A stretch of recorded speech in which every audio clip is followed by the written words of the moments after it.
Let's start with some news here. We have some out of Alabama where Jalen Milroe has officially declared for the NFL draft. The two-year starter at Alabama is hanging up the college cleats and turning pro. This comes days after the Tide's rough loss to Michigan in the ReliaQuest Bowl, where Milroe opted to play to finish out his Alabama career. So for more on this, let's welcome in our national college football analyst, John Talty. And John, a new starting quarterback isn't the only change that the Tide will face in this offseason.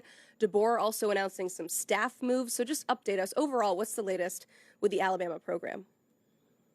Yeah, it was a disappointing end to the season, a disappointing season overall. So we're going to see changes, I think, in a multitude of ways. I think, as you mentioned, Emily, Alabama making their first staff change postseason right now, moving on from Colin Hitchler.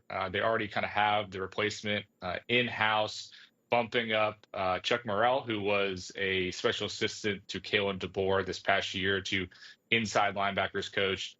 That's the position that defensive coordinator Kane Womack coached. He's moving to just kind of overseeing the entire defense. You're going to see Mo Linguist expand his role a bit to overall secondary.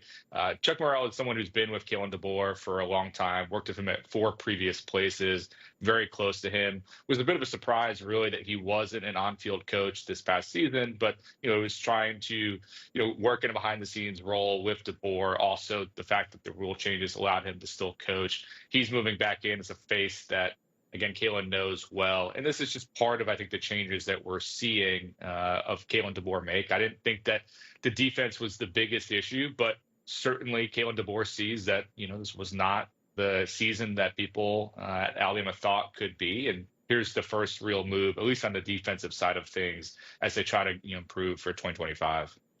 Now, another team who will have a new starting quarterback next season in the SEC is Georgia. Another tough loss for an SEC team. Theirs came last night, but where do they go from here, John? Yeah, I mean, there's a couple different ways you can go, right? You could go the transfer portal route. There's been prominent QBs that have moved in.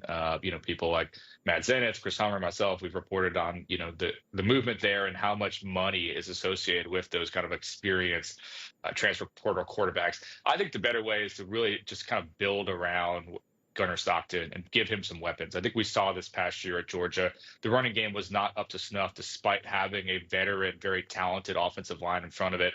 They had gotten Trevor Etienne from Florida, who was injured, banged up this year, never fully capitalized. Nate Frazier, that two-headed tandem just didn't really meet expectations. And it's really the second year in a row that run game just has not been as effective. You look at the passing game, I think that's part of the problem. There were not enough weapons, I think, for Carson Beck. And then, of course, for Gunnar Stockton yesterday, to be able to, move the ball downfield, to be as explosive as I think they need to be. So to me, for Georgia, I think you have to really kind of look at what went right and what didn't go well. And I think moving forward, it's adding a experienced, explosive player. Zachariah Branch, of course, makes a lot of sense. We know Georgia's in the mix there. They are not alone. There's a lot of other schools, Arizona State, Miami, Tennessee, others that are trying to get in the mix there. I think it's worth certainly spending up to add him to the mix. And I think the other one, and this is one that I think fans would love to see, is for Kirby Smart to make a change at offensive coordinator. Mike Bobo, I think, is a great caretaker of the offense when they have a massive talent advantage, but I don't think he's as creative or as innovative as what Georgia needs moving forward. We saw Kirby Smart have to make a move like this in the past when he moved on from James Coley to bring in Todd Monken. We saw the results of that. They were able to take off, was really able to unlock Stetson Bennett and the rest of that offense. They win a national championship. I think that's kind of what Kirby needs to do again here. If he wants, he can move Bobo to off-field analyst, special assistant to the head coach type thing. Mike and Kirby are extremely close on a personal level. Mike Bobo does have value. He's not maybe quite as bad as some fans think, but he doesn't seem like what they need in this moment. I think they need to go out and get someone who can bring more creativity, bring more innovative play calling designs than what we saw against Notre Dame, where I just don't feel like Bobo put Gunnar Stockton in a position to succeed. Yeah, our friend Smoke Dixon will join us later in the show to talk through some issues that Georgia could work through in the offseason and all of the playoff teams who were eliminated. Also, Matt Zenitz will join us in the next segment with an update on Zachariah Branch, so stay tuned there, Georgia fans.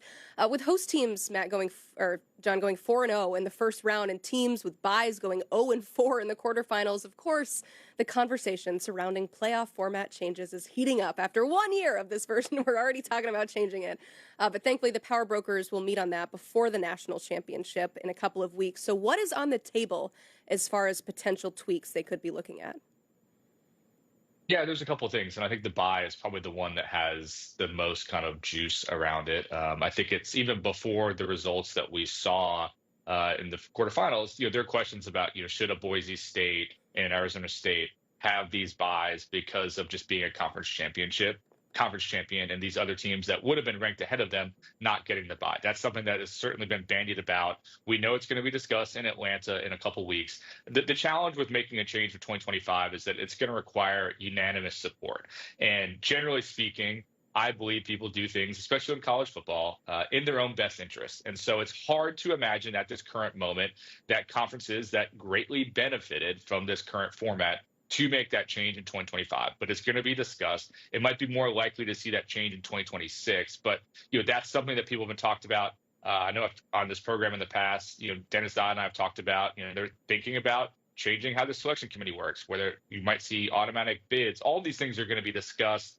Again, that seems more likely to be a 2026 format change, but it will be discussed in Atlanta. And I think that the buys in particular are the big piece that you could see a potential change. But again, it's going to require unanimous support from all the different conferences. And right now, just if they vote in their own best self-interest, you would think ACC, Mountain West, Pac-12, even Big 12 conferences like that, voting to keep it as it is right now because they certainly benefited from it. Unanimous decisions we don't see those often in any walks of life these days. So maybe stay tuned to see what happens in 2026. But John Talty, thank you so much for breaking that down for us. You can check out more of his work at CBSSports.com and 247sports.com. He and our entire news team will keep you up to date on all the happenings now and throughout the offseason.